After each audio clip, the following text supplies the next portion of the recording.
Good evening, welcome to Sound Health on Lagos Television. I am Olasumbo Modupe. Sound Health comes to you every Tuesday on Lagos Television.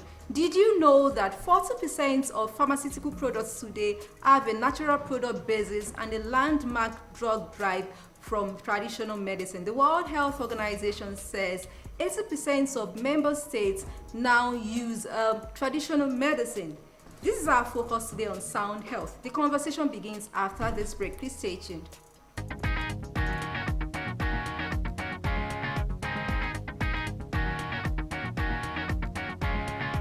Traditional medicine is widely used and increasingly relevant in the world today. Yet, it has been around for millennia. At a time when we were more in balance with our environment and in harmony with nature, we began looking into its healing powers to cure our aches and pains and discover our own remedies. Our understanding of traditional practices began to grow.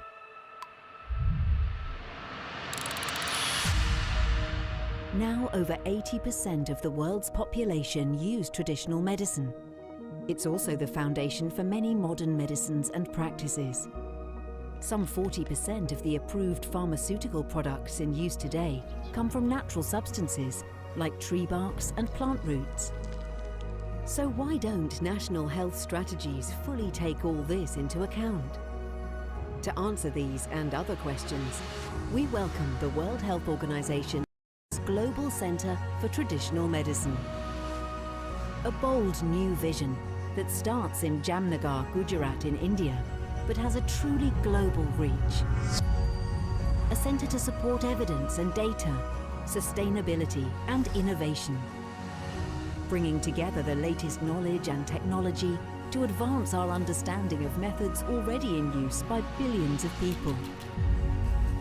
Catalyzing ancient wisdom and modern science has never been more needed as we strive towards our global health objectives to keep the world healthy and safe, to serve those in the most vulnerable situations.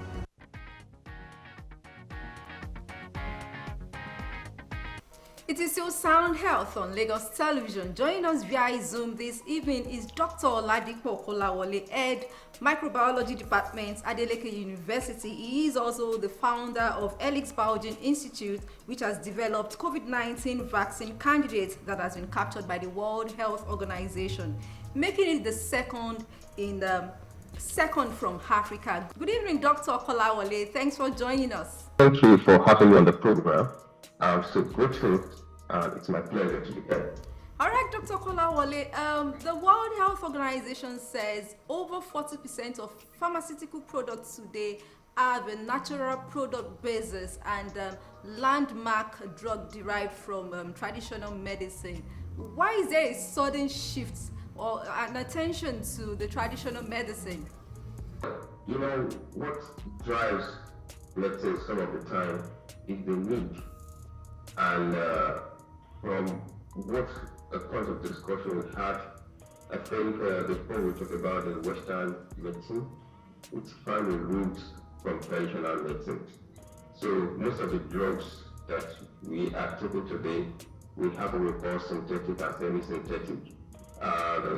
Naturally they got it from plants or biological origin, but due to the production, so such a compound are synthesized, and that is why, because those compounds are synthesized and the shift away from natural drugs for people to be used.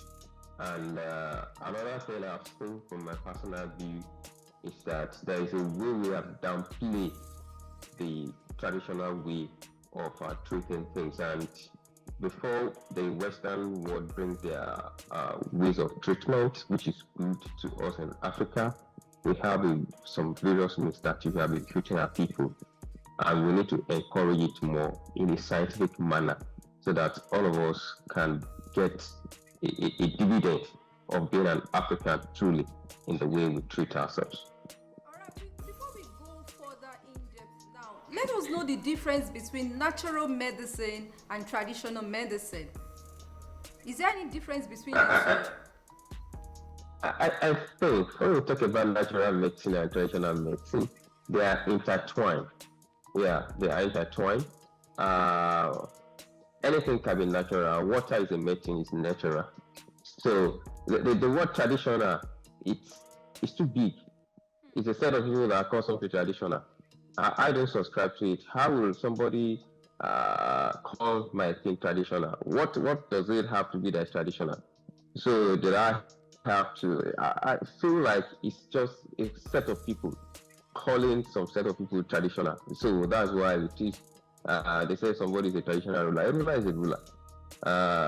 If it is working fine, let's purify it, let's package it well, and let's make use of it. So, in my own sense of life definition, I can't say that anything is traditional. Doesn't mean that chloroquine, that quinine that was gotten from the tree, doesn't mean it's traditional. So, it's our approach to things that we rather say is traditional by a selected group of people. I'm an African. I don't say anything against traditional. It's really it's really natural. That's what God is giving. And when we call natural, it means there's no additives of any other chemical. The way it is from God is the way you're actually using it. And that is why you see some part of trees, some part of leaves, some leaf stem, every other thing. And I don't want to talk about the scientific one. That's why you see even those people that are herbalists, they know about herbs. They tell you that in terms of nature, that there are some trees that you need to harvest in the morning because scientifically there are some compounds that are present in the morning that are what are present in the evening. Horror and nature, so they are natural. Anything I'm not adding any additives, chemical to. So that's my own scientific definition for that. Okay, because the World Health Organization termed these medicine, these herbs as traditional, away from the conventional, and they also listed acupuncture, yoga, and some indigenous herbs. That's the reason I am actually seeking a clarification. So, how safe are these medicines, these natural medicines? I think they are safe if the the producer or the people that worked on it before sales are able to go through the scientific procedures that is expected. And that is the challenge that we had, those who believe in the Western medicine, that before somebody is taking those drugs, what are the evidences that these drugs are passed through the safety procedures, that they have tried it in animals, they've looked out for some parameters and see that it is safe. And that is why in Nigeria we have NAFDAC in place. For anyone that is in that, we have to submit these our product to NAFDAC, and that we affirm and reassess. Even me personally, I do that for people in the lab in our institute here to affirm and assess that if that is okay for sale, then if it is safe for drinking or for usage rather, then you can now move further for the efficacy. Is really treating the disease condition that you have. And the way to go about it is that you're going to create a disease condition in an animal. After creating disease condition in an animal, then you can now use that your drug to treat that animal. Then compare your diseased animal with non-diseased animal to actually see if what you have is potent. And it is from there you're able to calculate the dosage. At okay, at this dose, this is what is going to happen, this is what is going to happen, this is what is going to happen. So, but if those who are into traditional medicine or natural medicine, so called, do not have this data, it will be difficult to convince people. And also before then, we have some grass that fall, that we have something grass regarded as seed.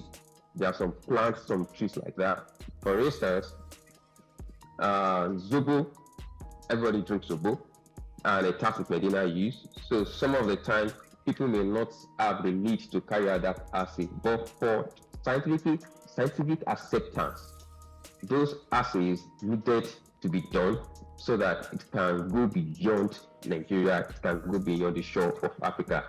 And that is what the Chinese guys, they're actually doing.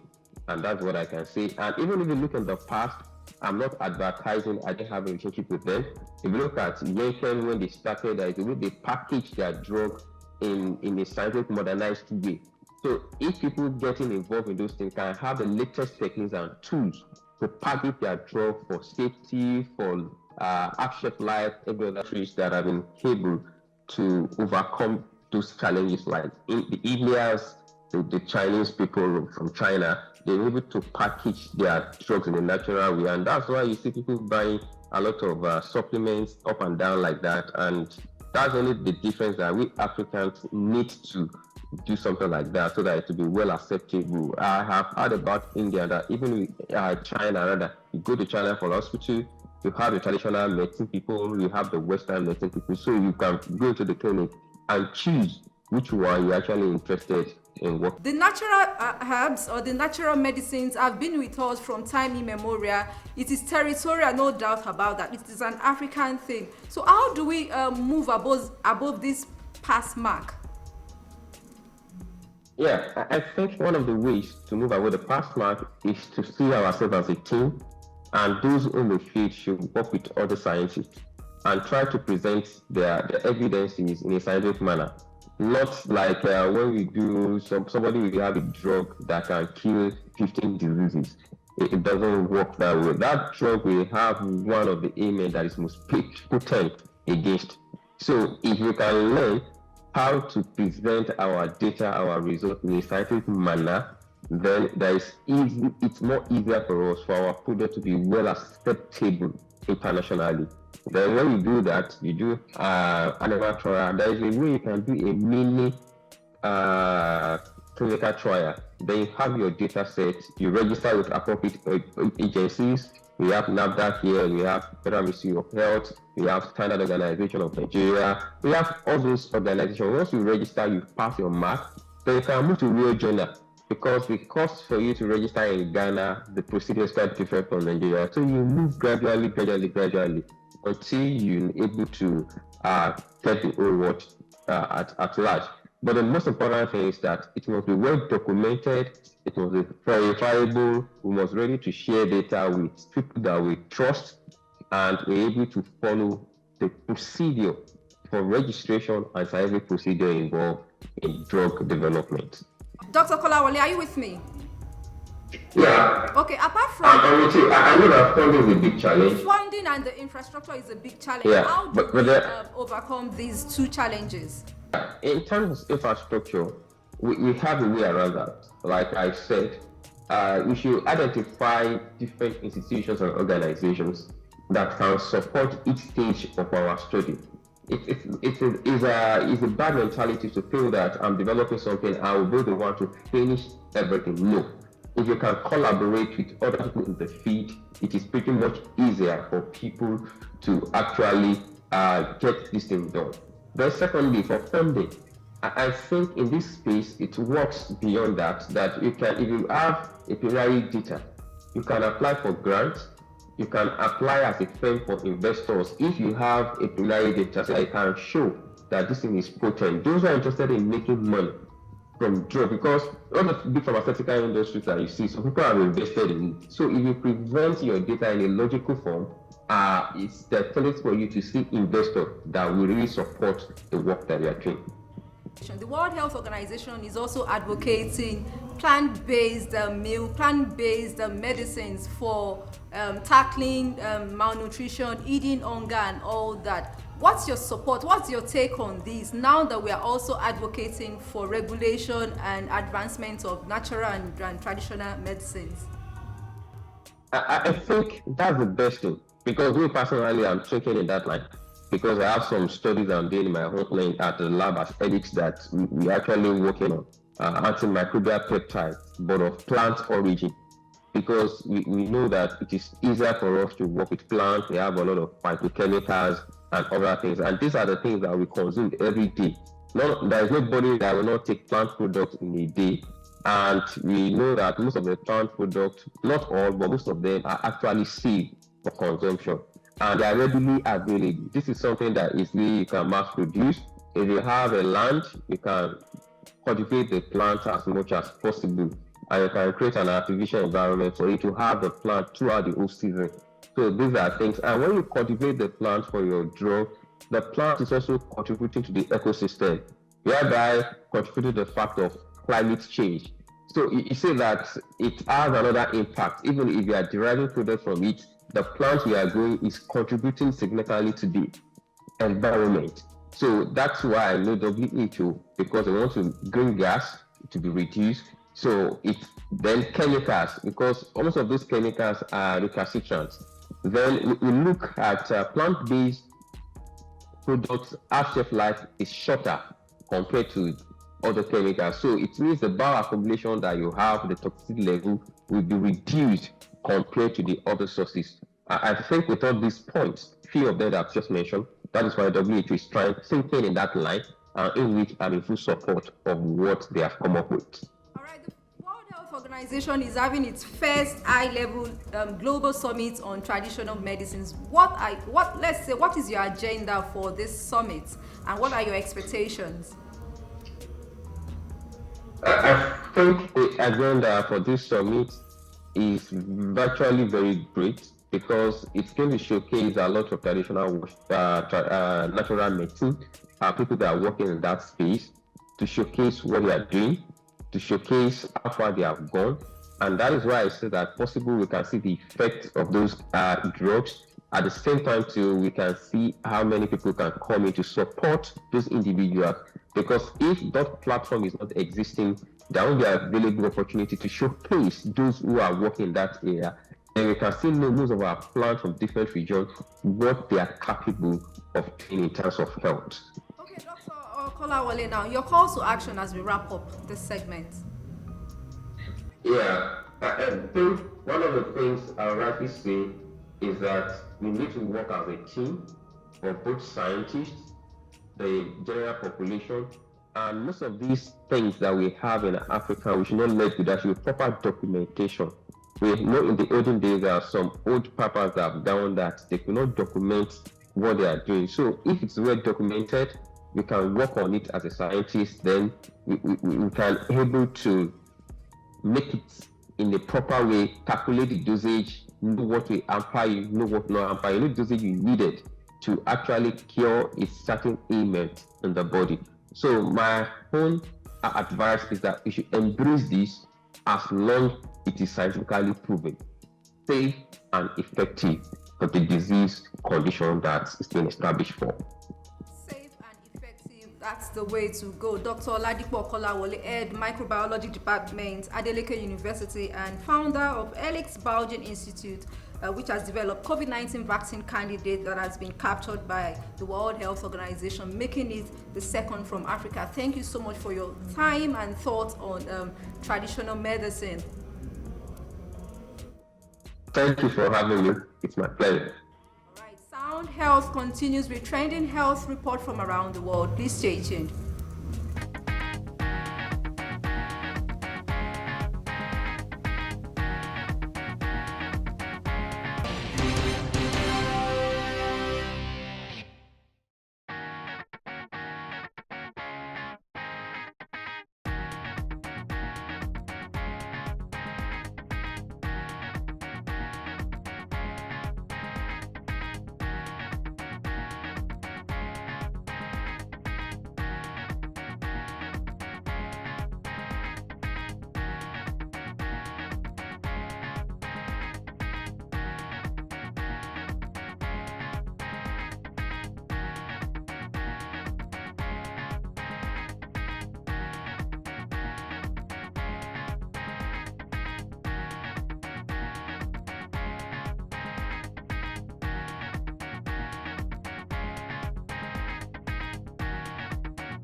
Alright, this is where we say thank you on today's episode of Sound Health. Conventional, traditional, or natural medicine. Know that your health is paramount. Precautionary measure is key. Whatever you're using, whatever herbs, whatever medicine you're using, make sure you're cautious of your health, you're cautious of the quantity you're supposed to use, and ensure that it is safe. For comments and inquiries, please send SMS to 0035826603 or follow us on social media at LTV Social, #Sound Health. A sound health is a sound mind. Make healthy living your choice.